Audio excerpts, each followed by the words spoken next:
name is Lorraine of District 32, and I've got the opportunity to speak with Dale Kennett from Forensic HR. First thing in the morning, how are you, Dale? Doing really well, thanks, Lorraine. Look, it's great to speak to you. I've had a wonderful time chatting with all the business owners, all the experts who are going to present for the Pathway to Growth programme for the business community here in Perth.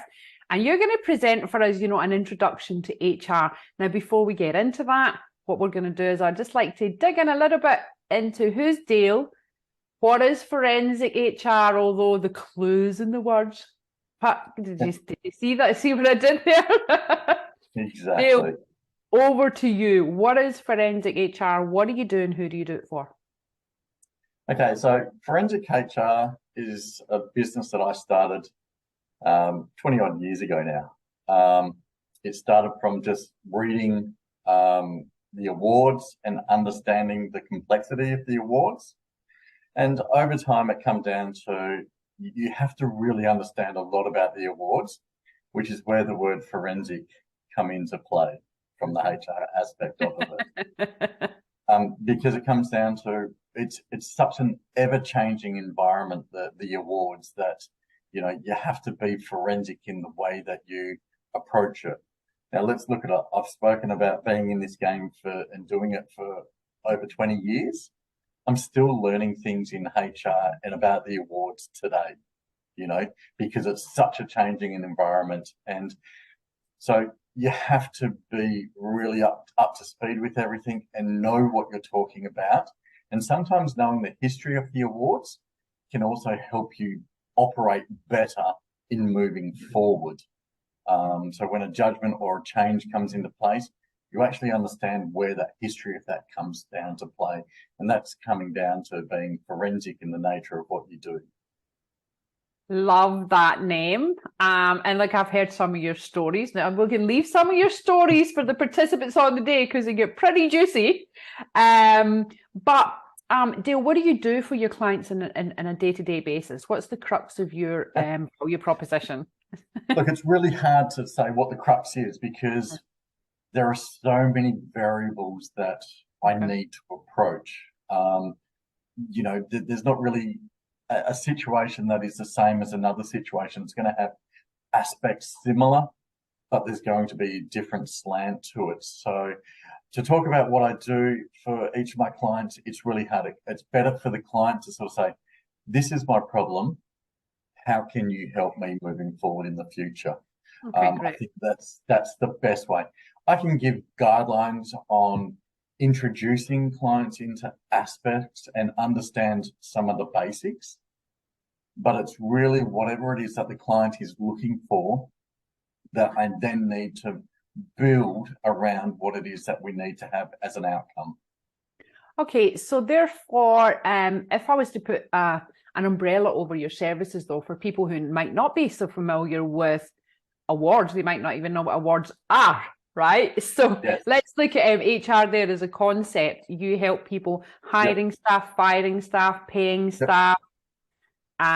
Yes, it would. So, like for the workshop, the three main areas that I'm going to be focusing on is hiring of staff. Great. Okay. We always work on this concept of I need to have all these view interview questions that make me sound good to find the right person for the organisation. And I used to have those same feelings and everything like that. But when I look at what we do today and what businesses do today, there's only a small aspect of that old concept that needs to be applied when hiring. Okay. When you're hiring for your business today, you need to have a way of judging the new employee in a way that suits yourself. So if it means sitting at the pub, having a beer with the person and everything like that and interviewing in that environment where you're going to be more relaxed, that's the environment that you choose to do it. Finding different ways of hiring and everything. So that's one area of what I'll talk about. And there I'll talk about things like the advert, the job description, interview, and then going on to the more technical stuff such as the employment contract and onboarding. Okay, another thing that I'll be talking about in the sessions will be creating a culture. Okay. And this is, I think, even more important, is understanding the culture of your organization. You don't hire somebody because they've got the skills. You know, if you go back to looking at Simon Sinek, who is a very prominent person out there that talks about teams and team development and working with teams and everything like that. He's got a story that refers to the SAS style soldiers and everything like that, whereby you have a skill level and you'll have a trust level. Now, you can be the really best person and the most skilled person at what you do in that environment, but you've got low trust, the team won't take you on board. They will take somebody that's got mediocre skills that works in the team. And that's where creating a culture needs to be different. And for so long in our life, we've always spoken about hiring somebody that has the skills. Don't do that, you know. Hire for your organization and what your organization is about. And then you'll find your business will be far more successful in that hiring environment. I think that was I learned a great tip years ago from another business colleague, and he said to me right from the get-go, you know, hire personality, teach skill. Yeah. And when you do that, it's reflecting exactly what you're saying there. And I think it's a really core lesson for business owners. Yeah, it is, you know. So that's the next thing. And then the last point that I'm going to be talking about on these in the session is going to be about the Fair Work Commission, because that's the most scariest part of it all. What is it that you do when you get an application from the Fair Work Commission that sort of says there's been a complaint about a dismissal, or whether it's the Ombudsman coming through and saying that there's an underpayment that they'd like to look at, you know? It's then about understanding how you go about that. And that's really one strength that I do have. Because when you look at the statistics, from a couple of years ago, there were like 14,000 complaints through to the Fair Work Commission.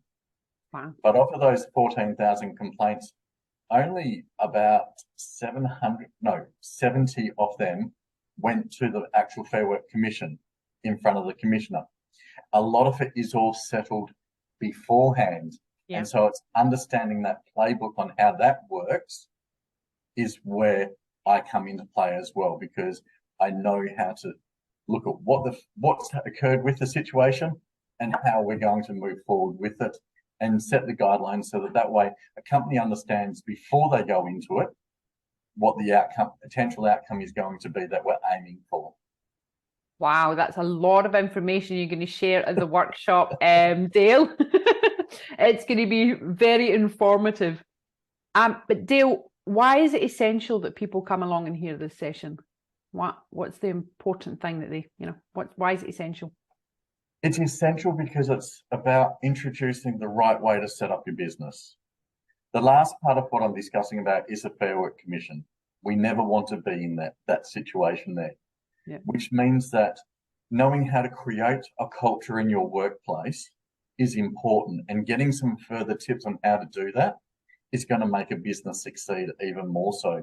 And then hiring the people the correct way is going to reduce having a culture or a workplace where there are tensions and everything. So those two main areas there are going to negate ever having to deal with the last area that we're going to be discussing. So it means it's such a huge benefit to any business to walk away with it. Now, I've been doing what I've been doing for 20 years. So I've got 20 years of learnings and everything like that. And there's always a fear that we all have about, what happens if that, or am I going to hire the right person? I'm going to be able to, in a nice environment, help alleviate some of those fears and give you a better understanding at how to take your business to the next level from a HR perspective. Dale, I'm super excited to hear your presentation. It's essential information for any business owner. I'm really excited to see you at the Pathway to Growth program. Thank you very much for being one of the experts. Not a problem, Lorraine. Thanks for your time. Thanks for inviting us. See you later. Bye. Bye. Thank you.